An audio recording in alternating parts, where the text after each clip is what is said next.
January man, he walks the road in woolen coat and boots of leather. Pip, pip, tally-ho, Joolz Guides here, in which I wander around London telling you amazing facts. And do please hit the subscribe button, it still matters. It helps me to get on Strictly and all that sort of thing. So today, we are starting here around sort of Hatton Garden. I've called the video Hatton Garden because I've already actually done a video about Clerkenwell, so it's kind of a bit of Clerkenwell, but sort of going off up Hatton Garden and Leather Lane. Anyway, you'll see that we're just starting outside St Andrew's, Holborn, with these lovely kids wearing blue uniforms, but I'll talk about them a bit later. I want to start wandering off this way. Look over here. It's just here at the junction here at Holborn Circus. That's Prince Albert on his horse, the Prince Consort of Queen Victoria. And he's doffing his hat. That's how they used to salute in those days. I think, unless I'm mistaken, that was a salute. And he's in military dress there, obviously doing some sort of inspection. And then those two figures, come over here. This one's peace. So she is peace and the other one is history. Actually, you see quite a lot of these figures representing stuff like that over on Holborn Viaduct and all the industries, agriculture, things like that. Older viewers will remember Gamages, which was an amazing store. It was a bit like a Selfridges, or so. It was like a sort of department store. Became very famous for its model railway. People used to flock there, especially at Christmas time, to come and see their amazing model railway. They were there from 1878, and I think they stopped trading in around 1972. So before our time, Simon. You know, well, yeah. Before our time. Yes, but people will remember Gamages. Anyway, let's go this way. The February man still shakes the snow from off his hair and blows his hand. My favourite joke when walking through here is just that no walking like this allowed. That actually looks like the Joolz walk, doesn't it, from the beginning, the logo. Look, this whole area used to be occupied by the Palace of Ely. Back in the olden days, the time of Shakespeare we're talking, the Bishop of Ely, which is a part of Cambridgeshire, had his palace here. The only part that survives now is this church, which is St Etheldreda's. It's like it's just landed between all these buildings, but it's one of only two buildings in London that still exist from the reign of King Edward I. Edward Longshanks, the guy in Braveheart who has Mel Gibson hacked to death, that guy. That was built in his time. What, they estimate around 1290 or so. So where's the other one? The other one is in the Tower of London. I think it's Traitor's Gate. St Thomas's Tower, it's a part of that. Traitor's Gate, you know. She lived in the 600s, St Etheldreda, and she's the patron saint of throats. So they have this blessing of the throats here every year. And I think the reason she's a patron saint of throats is because she died of a tumour in her throat, or in her neck. And but when she developed this tumour, she figured that it was sent by God as a kind of penance for the fact that she was wearing too many necklaces, and her vanity, a punishment for her vanity. That's how she interpreted it at the time. Good morning, Joolz. Oh, good morning. How are you? Father Anthony Furlong. I'm the parish priest here at the moment. Been here since May. After the Reformation, of course, this became an Anglican place of worship, and most Anglican churches would have their royal coat of arms there, especially with the connection with Henry VIII. So that was in the church until it was restored for Catholic worship in 1874 and was placed there as a sort of sign of continuity. That's from the reign of George III, is it, I think? Is that? Someone told me that the unicorn represents Scotland and the lion is England, and that's why Scotland's got a chain around him. It's bondage to the English. Is that true? Or is that one of those myths? I don't know. I'll have to look that up. Are we able to go inside here? Of course, let's go. Right, hats off. Okay.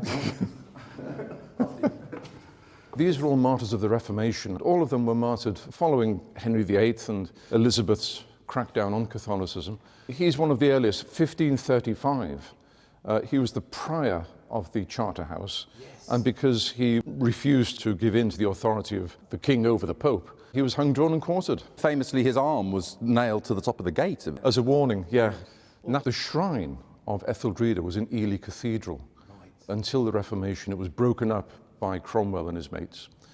But parts of the body were salvaged, and the hand made its way here to St Etheldreda's church. Yeah. That's the reliquary in which the hand of the saint was kept. We now keep it in the safe, so if people want to venerate the relic, they're welcome to do so. Here's the relic of the saint, part of the palm. Little bits inside, are the little bits of bone. Yes, inside. parts of bone from her hand. Yeah, that's right. Yeah. Good. I mean, that's from the 600s. Yeah, 7th century. Yeah, yeah. It's very beautiful, isn't it? She was a royal princess, so she should have really given herself over to royal duties and producing an heir. But instead, she became a nun. We've got the Monday to Friday lunchtime Mass, which attracts the workers from roundabout. And then on Sunday, we've got the 9 o'clock Mass. And the 11 o'clock Mass is a sung Latin Mass with our professional choir. So it is primarily a place of worship. It's not a museum. This area is where, in Richard II, John of Gaunt delivers that famous patriotic speech, you know, in Richard II by William Shakespeare. It's that speech which they're always wheeling out for patriotic moments in films. This royal throne of kings, this seat of Mars, this sceptred isle set in a silver sea, this earth, this realm, this England. The man of March, he sees the spring, wonders what the year will bring, and hopes for better weather. It's one of my favourite pubs here, and I know I've talked about it before in my videos, but because we're walking past here, I can't really leave it out, can I? The Old Mitre, look, from 1546. So a mitre is a bishop's hat, and it's the Old Mitre. It's not ye Old Mitre. The Y is not a Y, it's a TH. In the time of Queen Elizabeth I, so, you know, the late 1500s, she had what's known as a favourite, Sir Christopher Hatton. I know she's the Virgin Queen, but I still insist that he was her bit on the side. Anyway, when he came to London, she wanted him to have a place to stay. So she said, oh, I know, there's those rooms that the bishop has. Bishop Cox was his name, rather pleasingly, at the time, the Bishop of Ely. And so she tried to confiscate these rooms from him. And the bishop said, do you mind? Those are my servants' quarters. You can't have those. And she said, proud prelates, I understand you're backward in complying with your agreement. I'll have you know that it was I who made you what you are, and I can unmake you. And if you do not forthwith fulfill your engagement, I will immediately unfrock you. And of course, the bishop didn't want to be unfrocked. He said, okay, you miserable old cow, I'll tell you what, you can have the rooms for about some archaic rent. It was something like 10 bales of hay and a red rose or something per year. And they said, well, look, we need to decide which part belongs to the Bishop of Ely and which part belongs to Sir Christopher Hatton. And at the time, there was a cherry tree growing here, which Queen Elizabeth I was known to have danced around. She danced the maypole around this cherry tree. And they said anything this side of the cherry tree can be Sir Christopher Hatton's garden, and anything that side can be the Bishop of Ely's grounds. That's why this area is called Hatton Garden. And actually, inside the pub, in this corner, you can see the cherry tree. It still exists. Well, the stump. Sorry. Step inside, Simon. Look, there it is. Look at that, fantastic. It's planed off into a stump, and they built the pub around it. Huh? Oh, there we are. Oh, there it is. Oh, look at that. There you go, one Peroni for you there. Have you seen Snatch, Simon? I've seen The film Snatch with Brad Pitt and, you know.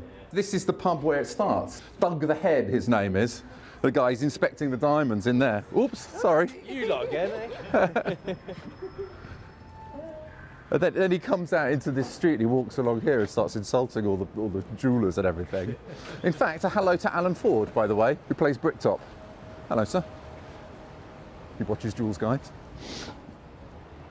And so there's loads of jewellery shops around here, and since the 1830s, this has had a reputation as being London's diamond district, and people have been trading in rough diamonds in this area for years.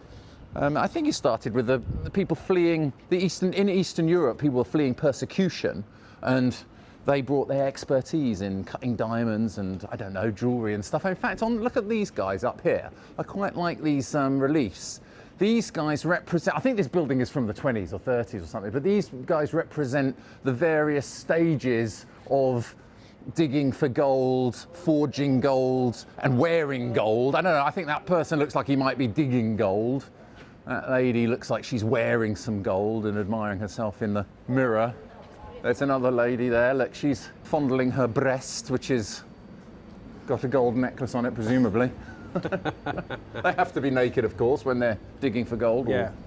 That's how I dig for gold. Yeah, me too. Yeah, I like to do it. In fact, you forge gold, don't you, Simon? Do you do it naked? Yeah. You are a jeweller. Yeah, so I like to come down here, every so often to do the jewellery that I make, and use the services such as gold plating or casting, moulding, that kind of thing.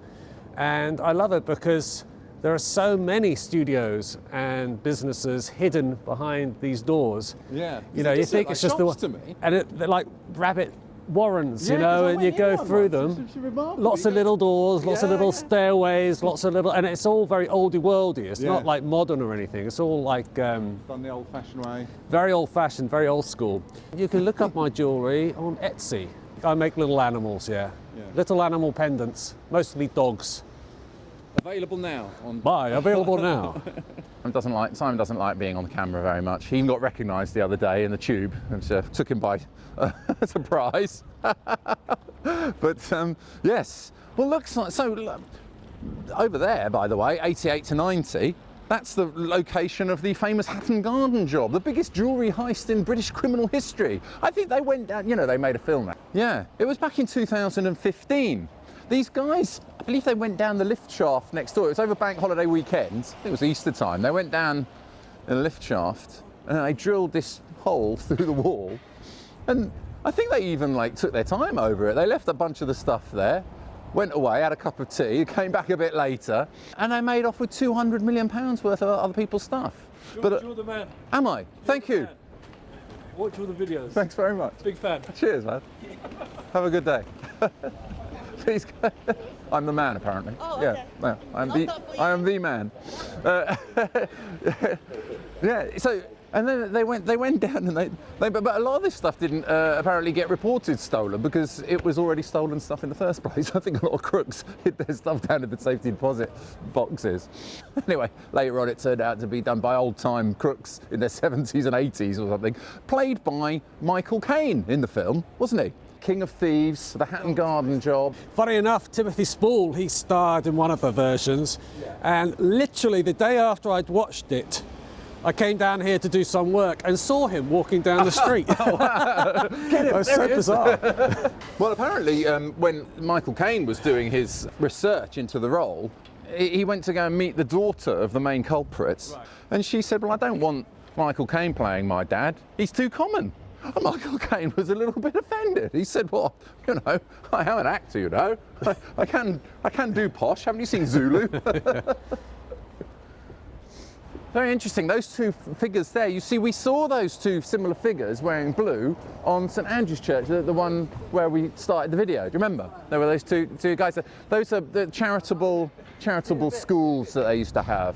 They represented London's old charitable foundations for poor children. These kids used to wear blue uniforms because actually blue was the cheapest dye you could get. They dyed all the uniforms blue. Look, yes, reputed to be from designs of Christopher Wren.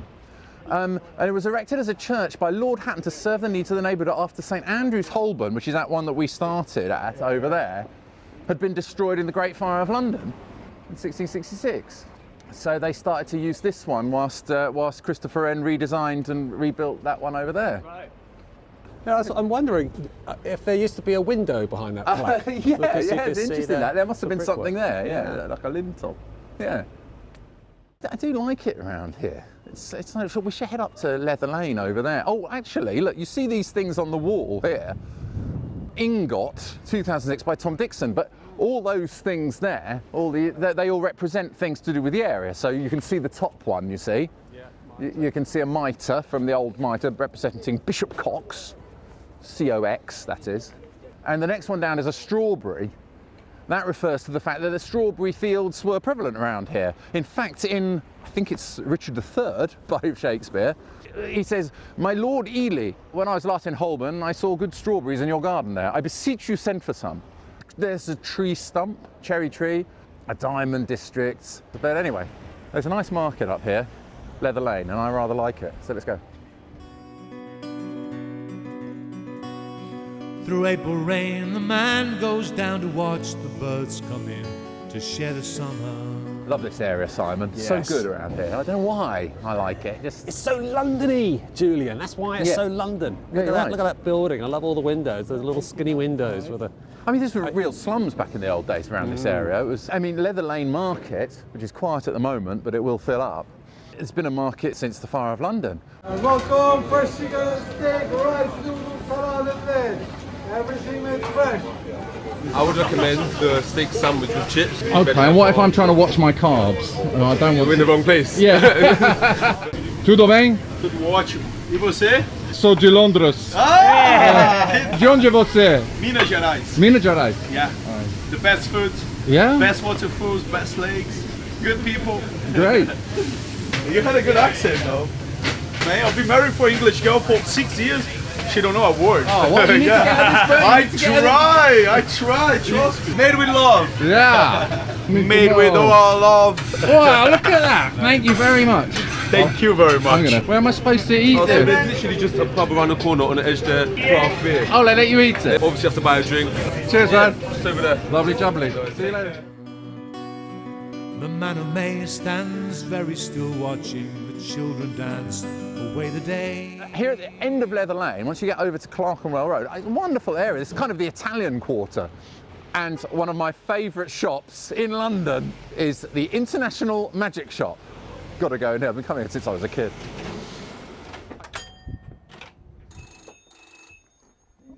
International Magic. Martin, lovely to meet you. Lovely to meet I'm you. Julian. I mean, your dad apparently was like really famous, isn't he? He was like the man with the golden hands. That's right, that's right. There we go. There's a picture of him here. So that was taken downstairs. There's my dad. There's a chap called Bobby Bernard, Tommy Cooper, and Hank Meisters. What was your dad's most famous?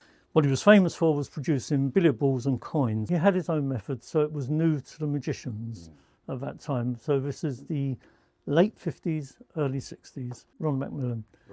There's Paul Daniels, you can see him. Ali Bongo is over here. Signed book by Houdini. What? So those Lincoln rings belong to Chung Ling Soo, who was a very famous magician, early 20th century. His biggest claim to fame was being shot on stage. He got killed doing the bullet catch. Oh no! Yeah. 52 cards from 52 different packs. So we end up with 52 different back designs. And all I'm going to do is, I mean, here's something we can do with this. Just shuffle. Magicians are strange people. A pack of cards, all different. Just say stop as I go through the cards. Let's stop. Right. I'm going to stick a card in there so we know where. And I didn't get your name, but Simon, would you do the same? I just shuffle through the cards, say stop anywhere you like. Stop. Right. So we get two random places, basically. Right. Unusual pack of cards. You get two people to say stop at two different places. That's the four of hearts. Yeah, I put a card face up, so there we go. There we go. Okay. Two places. 52 cards, or what's left of them, from 52 different packs, but I hope that's what's brilliant. Well done. Yep, both of you. Excellent. All the others are different. You've got the correct places, not only on the backs, also on the faces, the black fives, red fours. How do you do that? Oh, the crazy thing is if you hadn't stopped there, thank God you did, because the rest of them are all kings. Look at him. Look at that. This. He's a burn him. Burn him. Oh no, not yet. Not yet. I recommend people come into the shop because it's I a really far lovely. prefer people to come in, and we can Lovely advise what do they want, something where they're going to be performing shows, or do they want something when they're sitting in the pub among their friends and bring something out accordingly. So, but I fancy some. Wonky teeth. Yeah, they're pretty good. How do I look, Simon? You look the same. Well, actually, I love the buildings around here. Look at the detail on those up there, Simon. Don't you think? And even some of these, what is it? Is it social housing? I don't know. Anyway, this mansion block. Yeah, great, aren't they? Beautiful. Let's go across here because this area is known as Il Quartiere, the Italian quarter, like Little Italy. Back in the early 1800s, there were a lot of Italians or people from those states escaping from the Napoleonic Wars, and many settled here in London. Around this area, which was full of slums. But look at this, there was a club founded by Giuseppe Mazzini, but also together, I think he had help from Giuseppe Garibaldi. These are the guys who unified Italy. I mean, Italy wasn't really one country until much later, was it? But they used to meet here Giuseppe Mazzini, the apostle of modern democracy, inspired young Italy with ideas of independence. The Risorgimento they were known as, weren't they? And now, if you say Garibaldi, everyone in England just thinks of biscuits, don't they? The Garibaldi biscuits. And there are still some remnants of this Italian ghetto, so to speak, around the place. Is an Italian shop, but this Toroni, this is the oldest delicatessen in London. Is it? I think it's the oldest in England, in fact. Is it really? I love this place. Oh, do you go there? Yeah. Look at it. They do great it pizzas in there. It was opened in 1878. It doesn't look that old these days. Scusi, can I have some oil, olive oil? Just a drizzle. Chili. Buon appetito, Simon. Con le mani. With the hands. You eat the pizza with the hands. Actually, then it always flops off. Don't film me putting this on my mouth. In June, the man inside, the man is young, wants to lend a hand, and greetings at each new colour. And next door is St. Peter's Italian church, consecrated in 1863. Look, you see, you've got these two keys here. They represent St. Peter because he had the keys to the kingdom of heaven. Every year they do one of those very Catholic processions. You know, like you see it when you're watching The Godfather or, Goodfellas. They procession of Our Lady of Mount Carmel, I think it's called. They're holding a Madonna and they're walking along, and usually it's in James Bond films you see it as well. And there'll always be a chase around it and they'll knock them all over or whatever. They do that here once a year. If you come in the summertime, I think it's in July, you'll see them going past doing it. And in July, the man in cotton shirts, he sits and thinks of being idle. Look, we're on Herbal Hill here. Step to the side because there's a car coming. But Herbal Hill used to be Little Saffron Hill, and right here was an old pub called the City Arms. The reason I'm mentioning it is because I found a couple of pictures of this area back then, back in the days when it was a real slum area. In fact, and this led up to Saffron Hill. That's where Charles Dickens has Fagin live in Oliver Twist with the Artful Dodger.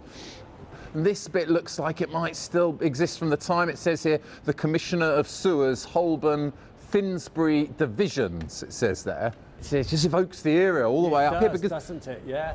Because in Oliver Twist, he describes, in an obscure parlour of a low public house in the filthiest part of Little Saffron Hill, sat brooding over a little pewter measure and a small glass, Mr. William Sykes. So that was in Oliver Twist. He describes it as being in Little Saffron Hill, which would have been this little bit leading up the hill there.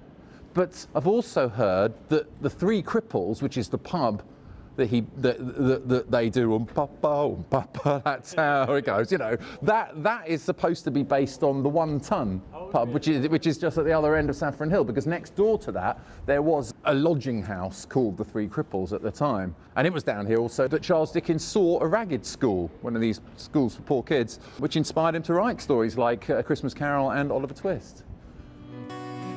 The august man in thousands takes the road towards the sea and find the sun.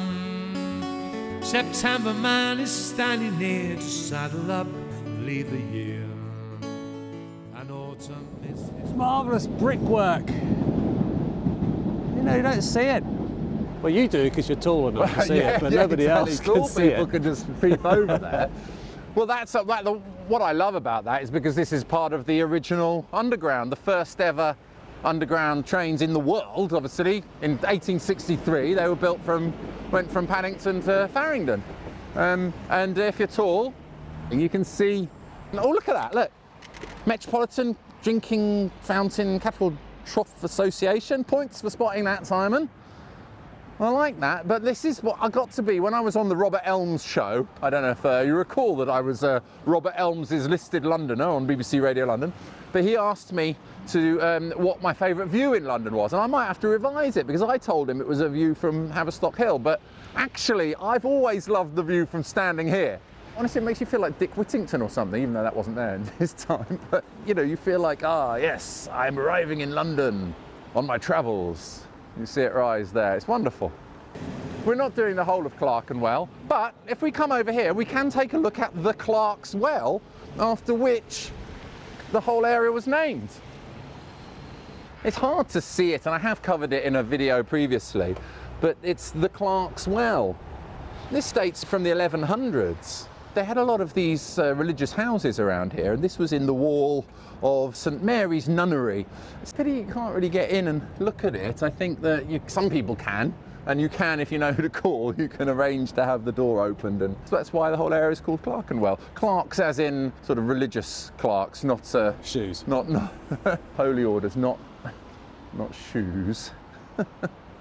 Okay, now over there is Clerkenwell Green, which is where Oliver Twist gets caught stealing a handkerchief. Oh, really? Yeah, that's where he steals a handkerchief off the old gentleman, and the Artful Dodger runs away. Interesting. But that's around there, yeah. But we're not covering that today. We're going that way. I talked about it before. We're going. I'll see you at the top of this hill in a moment. So we're coming up to this end of Farringdon Road now.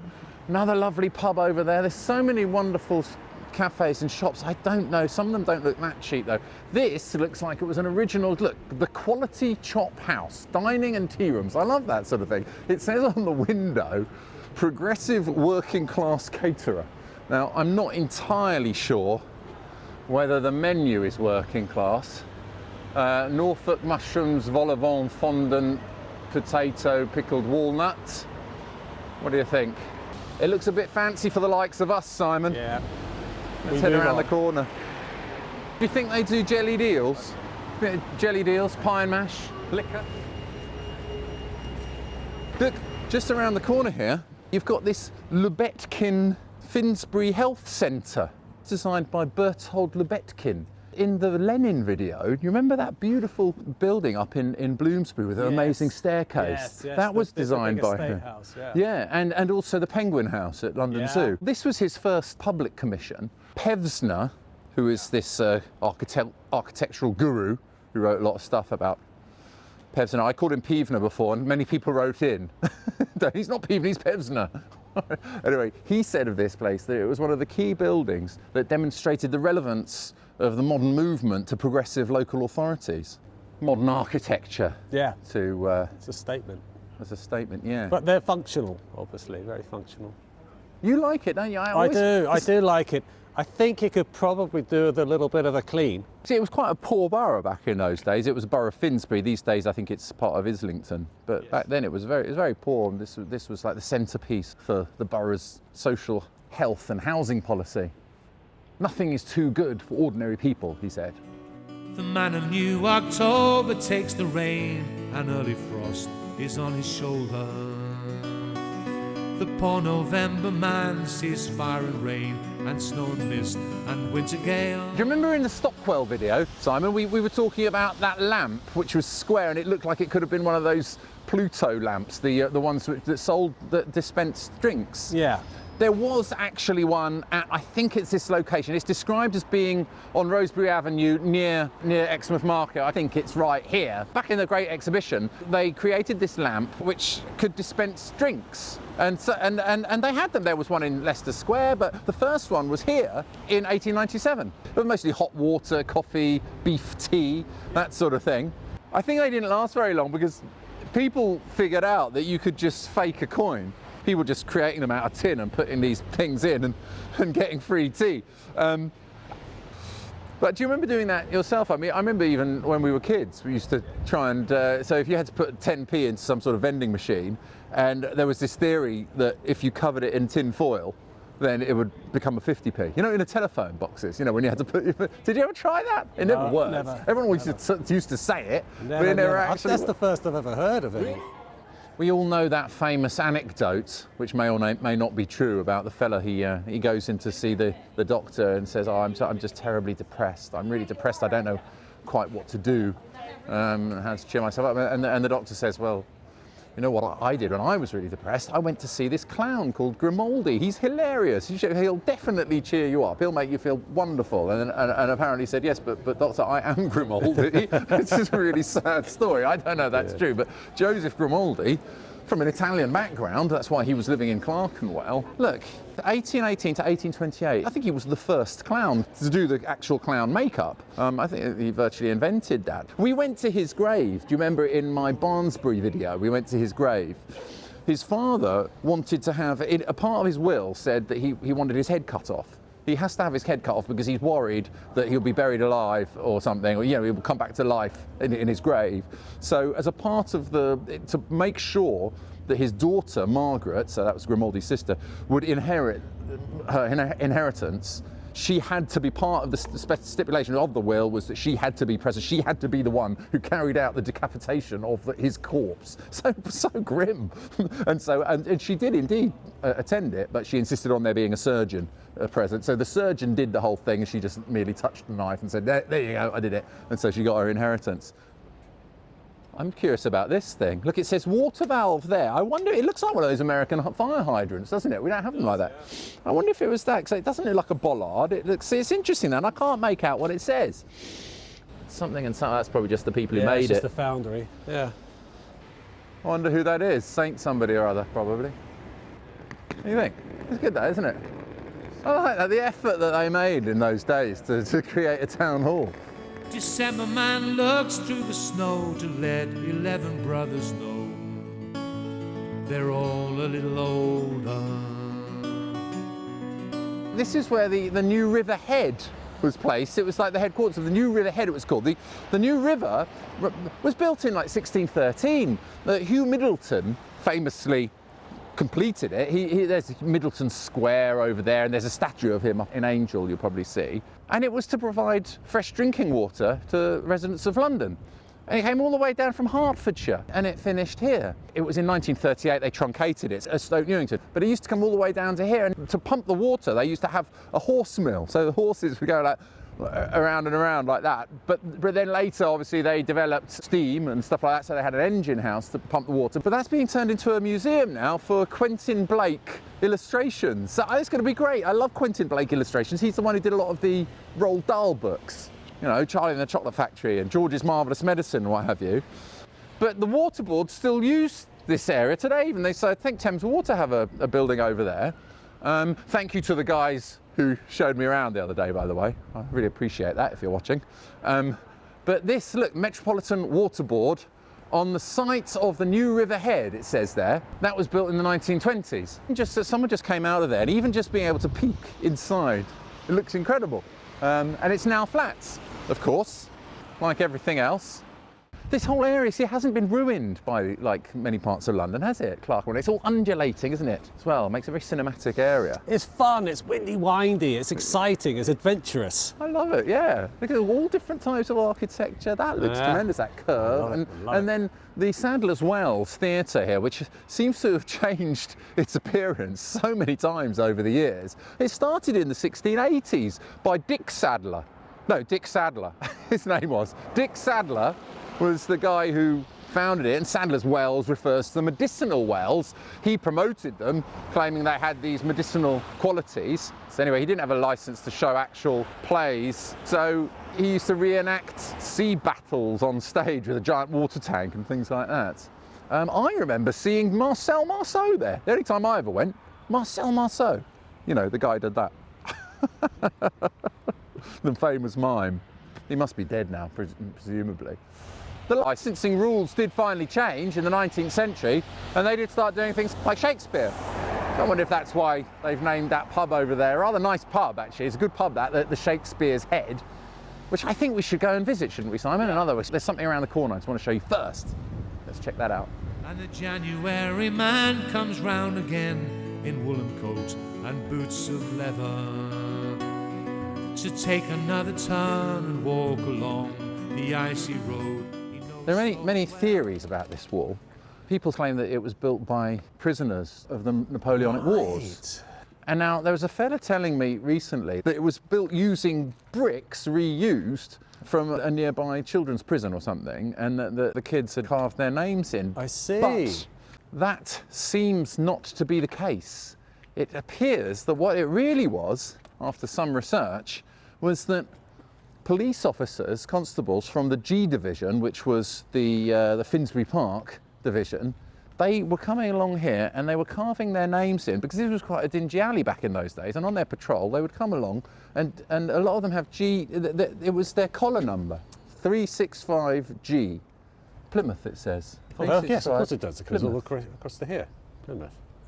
But they must have a bit of time in their hands to, yeah, look how marvellously it's done. They are beautifully carved, aren't they? And what I find interesting is if a police officer found you doing it today, you'd get into trouble for vandalism. Mind your eyes on this one. Mate. It kind of makes more sense that a prisoner with Ethel to do all day would take the time to do all of this. You know, why would you? What's he doing here? Right, I'm on duty. I'm gonna stand here and spend hours and hours doing this. This is from the Victorian times. Yeah. It was like a little alleyway in those days. It was quite secluded, and when they stopped here, I suppose they just put their name in. But yeah, you're right. There's a lot of them. I mean, it's crazy. It doesn't make any sense to me. What do our subscribers think? Do you think it's prisoners, or do you think it's policemen in the 19th century? The January man is here for starting each and every year along the road forever. So I was saying about Marcel Marceau, he must have come in here after he went to the Sadler's Wells. Look at this, they got all these people who come in here. I love these pubs where they put all the pictures up and everything, all the productions they had. Proper pub this, isn't it, Simon? Proper pub. Cheers, Simon. Cheers, everybody. Thanks for watching. Don't forget to hit the subscribe button if you like the videos, and you can head over to my website, jewellsguides.com, where you can leave donations. Please leave a donation, or you can buy amazing merchandise. And don't forget to visit Simon and Lou's websites to check out their jewellery. I'll see you next time. Cheers.